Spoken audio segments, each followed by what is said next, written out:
Big boss correct 8 മണിയായപ്പോൾ മത്സരാർത്ഥികളെല്ലാം പാട്ടൊക്കെ ഇട്ട് എണീപ്പിച്ചിരിക്കുകയാണ്. ചന്ദനമണി സന്ധികളുടെ നടയിൽ നടനം തുടരുക എന്ന പാട്ടാണ് ഇന്ന് ഇട്ടത്. ഇട്ട സമയത്ത് കുറച്ച് പേരൊക്കെ എഴുന്നേറ്റ് ഓൾറെഡി നിൽക്കുമായിരുന്നു. കുറച്ച് പേരൊക്കെ പയ്യെ എഴുന്നേറ്റ് വരുന്നേ ഉണ്ടായിരുന്നുള്ളൂ. ജാസ്മിനും ഋഷിയും ഒക്കെ പാട്ട് കേട്ട് പയ്യാണ് എഴുന്നേറ്റ് വരുന്നത്. അതുപോലെ തന്നെ നോറ പാട്ടിട്ടിട്ട് കുറേ സമയം കഴിഞ്ഞിട്ടും അതുപോലെ പോത്ത് പോലെ തന്നെ കിടന്നുറങ്ങുകയാണ്. പുതപ്പൊക്കെ മാറ്റി ഒന്ന് നോക്കുന്നുണ്ട്, പക്ഷേ വീണ്ടും പുതപ്പ് മൂടി വീണ്ടും കിടക്കുകയാണ്. സായി ഓൾറെഡി അവിടെ ഗാർഡൻ ഏരിയയുടെ അവിടെ നിൽപ്പുണ്ടായിരുന്നു. സായിയാണ് അവിടെ ആദ്യം ഉണ്ടായിരുന്നത്. ആദ്യം ഡാൻസ് കളിച്ച് തുടങ്ങുന്നത് സായി തന്നെയാണ്. അത് കഴിഞ്ഞ് പയ്യെ പയ്യെ എല്ലാവരും വരുന്നു. ജിൻഡോ വരുന്നു. ജിൻഡോ എഴുന്നേറ്റ് പോകുന്നതായിട്ട് കാണിക്കുന്നുണ്ട്, പക്ഷേ ഡാൻസ് കളിക്കുന്ന ഏരിയയിൽ അവിടെ കണ്ടില്ല. പിന്നെ ജാസ്മിനൊക്കെ പയ്യെ എഴുന്നേറ്റ് പോയി കേട്ടോ. ഋഷിയും പോയി. ജാസ്മിനും ഋഷിയും സായിയും ശ്രീതും സിജോയും അർജുനും ഒക്കെ അവിടെ ഗാർഡൻ ഏരിയയുടെ അവിടെ നിന്ന് പാട്ട് തീരുന്നയിടം വരെ നിന്ന് ഡാൻസ് കളിച്ചു. ആ സമയത്തും നോറ അവിടെ കിടന്ന് ഉറങ്ങുകയാണ് കേട്ടോ. അത് ബിഗ് ബോസ് ഇങ്ങനെ സൂം ചെയ്ത് കാണിക്കുന്നുണ്ട്.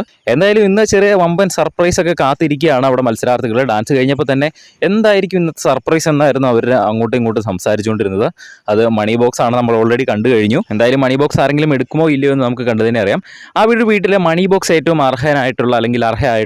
എടുക്കാൻ അർഹയായിട്ടുള്ള ആരാണെന്ന് താഴെ ഒന്ന് കമൻറ്റ് ചെയ്യുക. നിങ്ങൾക്ക് ആരെങ്കിലും തോന്നുന്നുണ്ടെങ്കിൽ താഴെ ഒന്ന് കമൻറ്റ് ചെയ്യുക.